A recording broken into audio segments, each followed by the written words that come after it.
sake. Let's ask the girls. Do you want a man to be in charge of your relationship? Okay, I've been trying to talk this whole time. All right. I'm 20 years old. I went in a serious relationship with someone, and I was the one who bought the house. That's why. At 20 and years that's old. why you're divorced. Exactly. That's what I'm saying. But I feel like there has to be a happy medium between, like, okay, you got it, and all right, like, you need my backup. You know what I'm saying? Like, I'm not the type of girl that just wants to be a stay-at-home mom. Honestly, I don't want to have kids. But it's like, if I don't want to have kids, what else? Stop the cap. No, I swear, I really. It's because you're young and still attractive and fertile, so you don't understand the gifts that you have. But as you get older, I promise you, you're going to change your mindset. You're going to want to have children. I promise you. No. Yeah, right? Take it from her. I'm a dominant. No, I don't want to have kids. I want my guy to lead, and I'm an alpha female. I'm dominant. Like, Yeah, I'm I want my definitely man to alpha lead. female. My chest card. Female. Definitely alpha. Oh God, the can of worms keep opening. There we go. Bro. God damn it, bro. There's nothing wrong with a guy leading. It's just how you. A lot of guys think just because they got the money and they're buying all this stuff and you're eating and you're sleeping well or whatever. Exactly. That they have all this authority over Exactly. you and things like that. It's really how you like he said earlier. It's a balance between both. Well, you got to understand. Here's the thing. What you just mentioned there, he's providing a lifestyle, etc. He has a lot of responsibility. Clearly, Yeah. you cannot have responsibility without authority. I know The it's problem is some that type the of. problem is this: women want responsibility. They want authority with zero responsibility. They want to be able to dictate how the relationship goes. They want to tell their man what to do. They want to be a boss-ass bitch, but they don't want to sit there and have the responsibility of protecting the household if 5 mass intruders break in, or if the power goes out, you got to go out and take out the trash or mow the lawn, whatever. Like, a lot of women don't want to do that shit. Which is true. I'm a little different because I didn't really grow up with men, so I have that And that's the problem. tendency of masculinity in me where I don't have no problem, finding ways to protect my home or cutting the grass and things like But what that. did I say earlier? Hold on. What did I say earlier?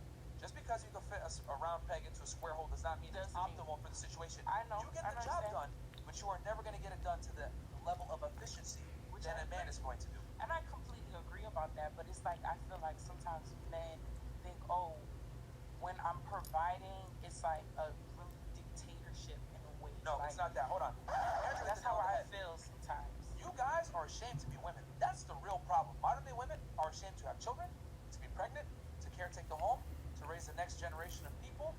They are not proud of it. Said that. I actually want. Hold on. It's because women shame women, though. Yeah. If I got on this podcast, which I have, and I've said, like, oh, it's okay if my man steps out on me as long as I'm his main woman, I get a lot of crap when I go home. I get a lot of crap from my friends, my girlfriends, my aunts, my family, because there's that, oh, you can't let a man, like, have dictatorship over you. You can't let a man control you. I'm like, that's not at all what I'm saying. Shalom. Before I get into this lesson, I want to give all glory, honor, and praise to Yahweh Bahashem, Yahweh Shah Bahashem Rakakadash.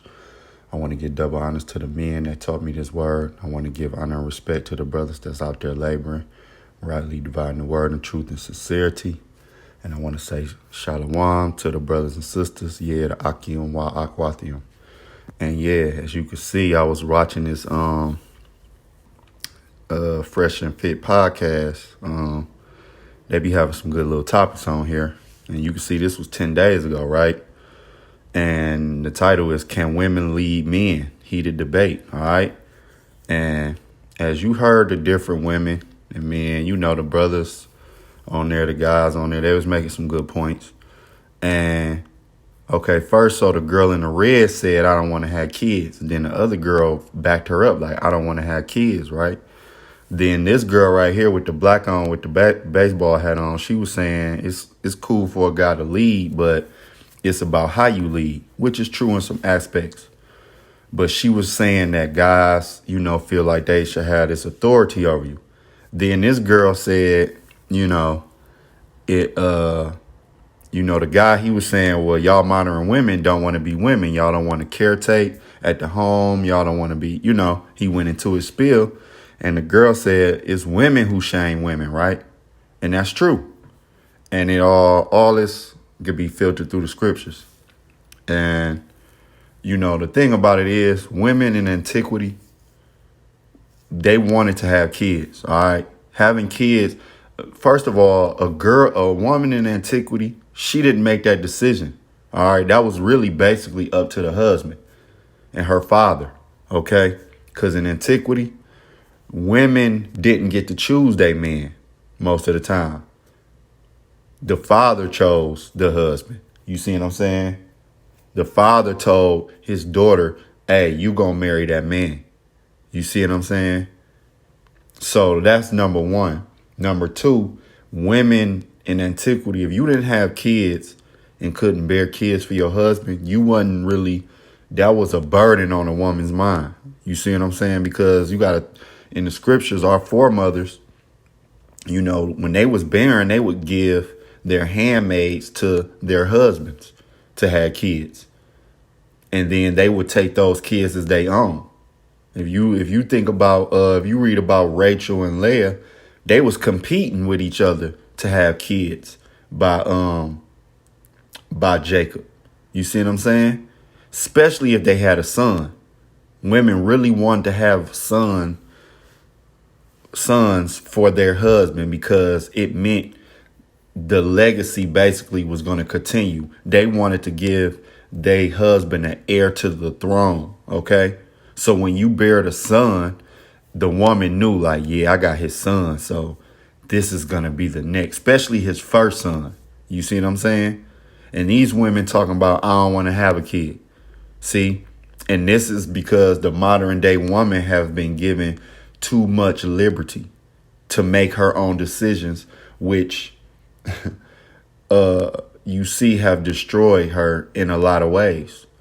That's why she get the trashiest niggas, have all these baby daddies, you know, and be in the situations that these modern day women be in. Now, not all women, but a lot of women. You see what I'm saying? This is why, because in antiquity, a man ruled over a woman. First her father, then her husband. And when the girl said authority, the man, your husband's supposed to have authority over you. Now, it's nothing wrong if you're in a relationship by communicating and you like, okay, but the man is supposed to always have the last say what goes on in the household. The man is supposed to dominate his household. All right. And that's what they will call toxic masculinity right now, which you got women dominating the household.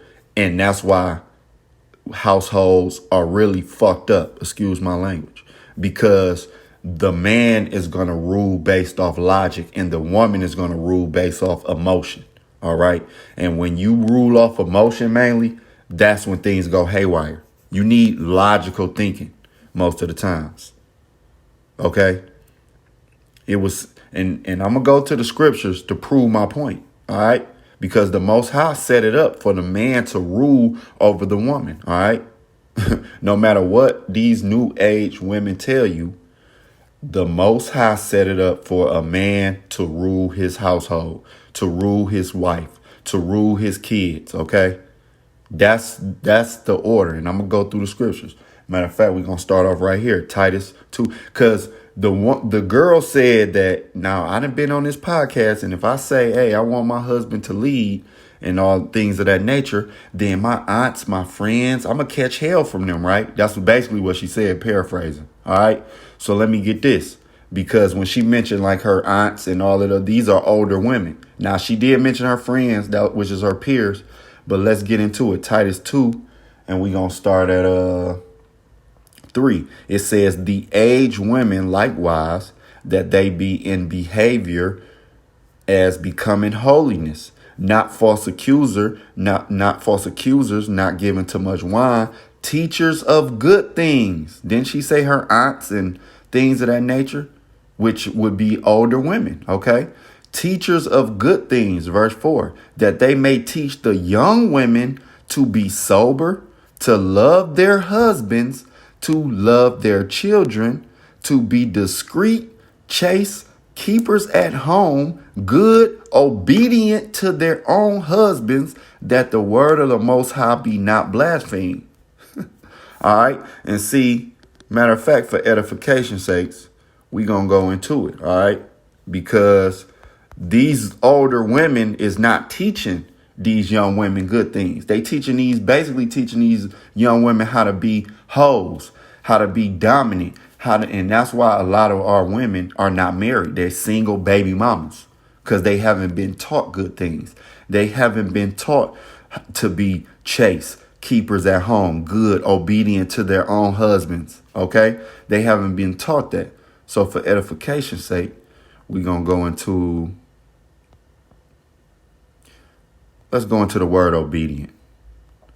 To arrange under, to subordinate, to subject, put in subjection, to subject oneself, obey, to submit to one's control, to yield to one's admonition or advice, to obey, be subject, all right? And that's what the woman is supposed to be under her husband, all right? Let's go to chaste. A sight in reverence, vulnerable, sacred, pure from carnality, chaste, modest. All right. And that's what these women not. They're not modest. When you go outside, you go on social media, you go walk around, these girls got their ass out, they got their titties out. They're not pure from carnality. Okay. They're not pure. They're very, very cardinal. If you don't have the beans, if you don't have the money, that's why when the girl said the guys think when they have all the money, well, a lot of that is due to because you women, that's the guys that y'all mainly respect. So when the guys get all that, and mainly that's due because when a guy is down, he don't got the money, y'all shit on him. But then when he get it, y'all all in this googly out in his face. So guess what? He in turn remember how he was treated. So in his mind, he like, fuck, I'm about to dog these chicks because they only want me for my money. And that's a part of that attitude that y'all catch when y'all deal with these guys with money and substance according to this world. Y'all gonna have to deal with that attitude because a lot of these guys build things from the ground up. And best believe a lot of millionaires, guys that got money, they remember getting played by girls when they was broke. So when they come into their money and success, well then they have an attitude like, forget y'all. I'ma dominate y'all. You see what I'm saying? Because they haven't forgot that. So they rule y'all, they handle y'all rigorously, if you get my point. All right. Keepers at home. We know what that means. Discreet and of a sound mind, sane. All right. One senses. Curbing. That might be sober. No, yeah, that is discreet. Of a sound mind, sane in one's senses, curbing one's desire and impulses, self-control, temperate. So that's the meaning of discreet. And these modern day women, they are the opposite of that because they're not being taught. The average woman is not taught how to be a wife. She's taught how to be an independent woman. You see what I'm saying? Because of how society is. Now, let's go to Genesis chapter 2, right? All right, it might not be pulling up that way. Let's go to Genesis chapter 2, verse 18. And it says, and the Lord power said, it is not good that man should be alone. I will make him a helpmeet for him and helpmeet for him. Helpmeet. Yeah, someone to help. Not someone, you got this 50-50 thing going. You got women controlling the household. Women think if they don't come to an agreement, then it shouldn't be a go. Well, guess what? Your man is supposed to have the last say so. If your man say, look, say you stay in Los Angeles and your man say, look, we moving to Texas. Even if you don't want to move to Texas, when your man say we're moving to Texas, then that means you should be moving to Texas. And you shouldn't debate and argue with him. It should be, okay, honey, you can talk to him. Hey, I feel like this. But if he's dead set on going to Texas and he say, no, we're going, then guess what?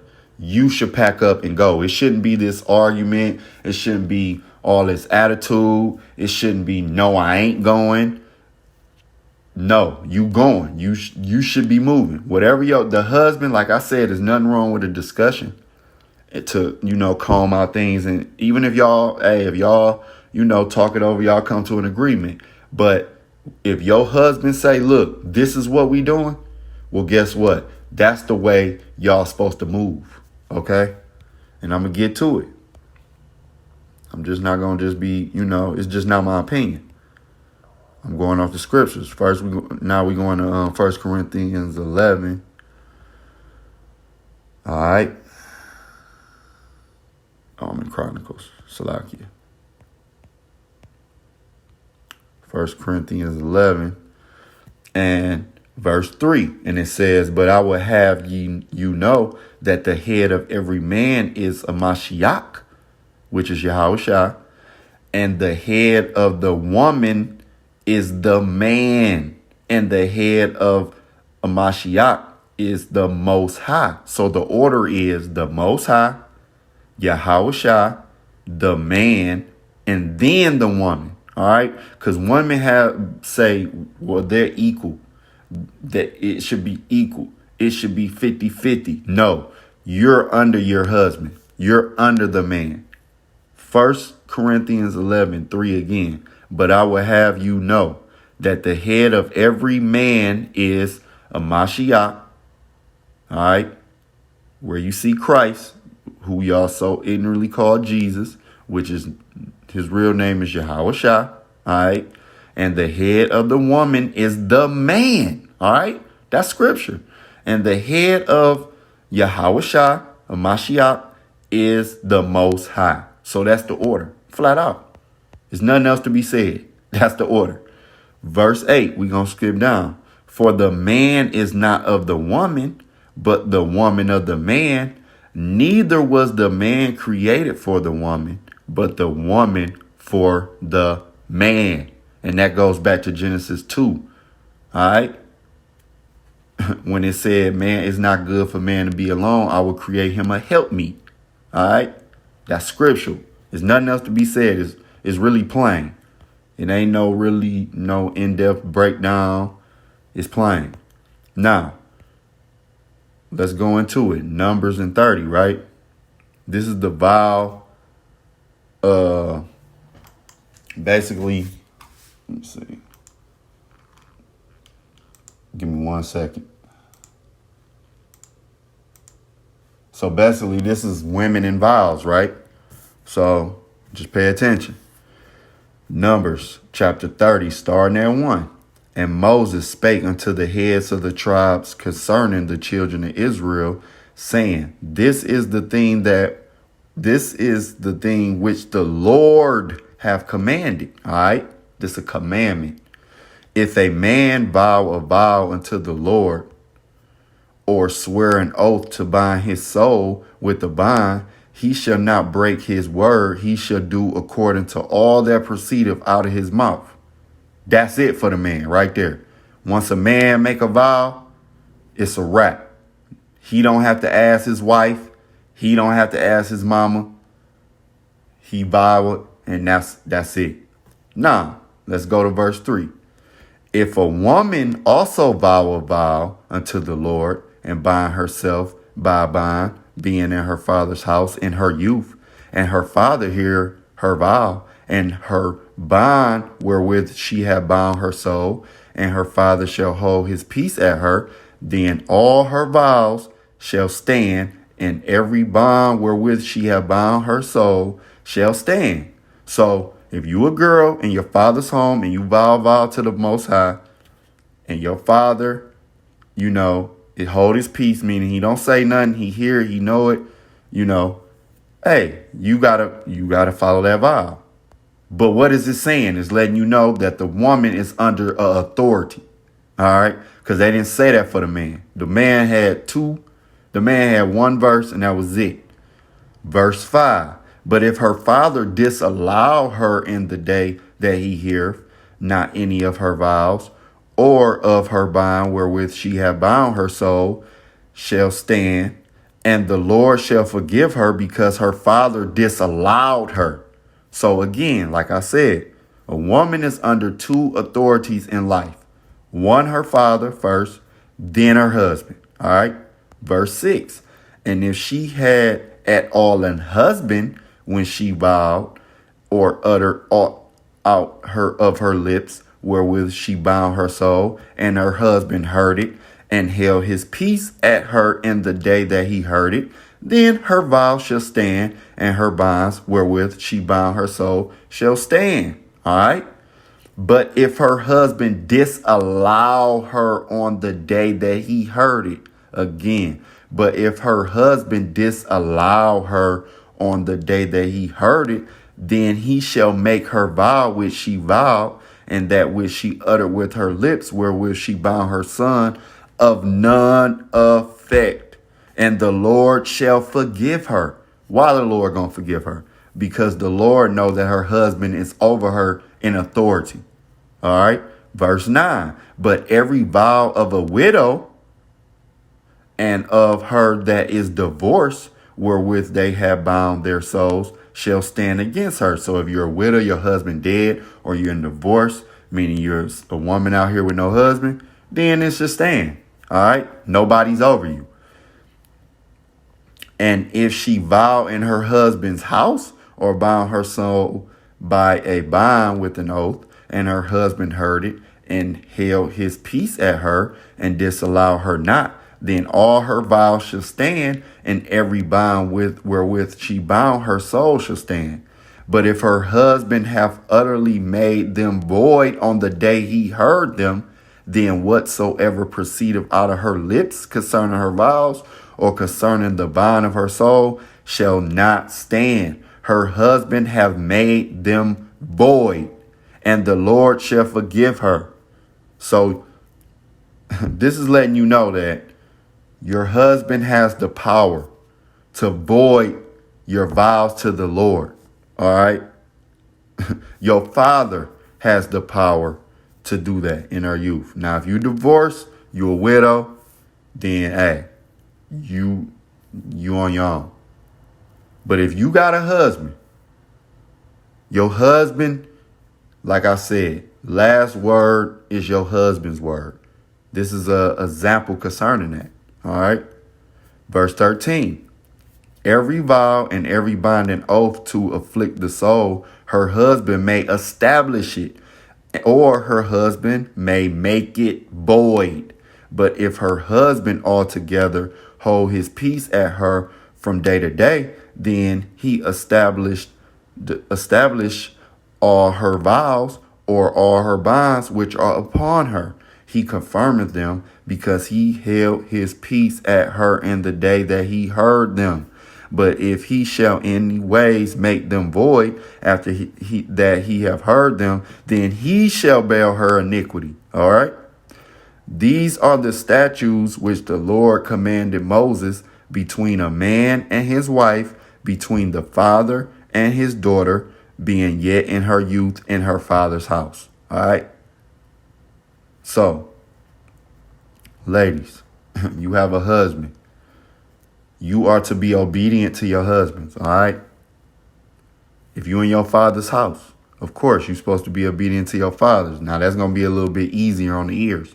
But ladies, if you have a husband, okay, you are to be obedient to your husband, not try to usurp authority over a man, not try to be dominant, not try to make it seem like y'all on an equal playing field. All right. No, your husband comes over you. Your husband, and that don't mean, fellas, that don't mean treat your ladies. Let me throw this disclaimer out here.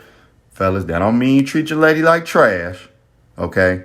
But what I am saying is that the man is over the woman.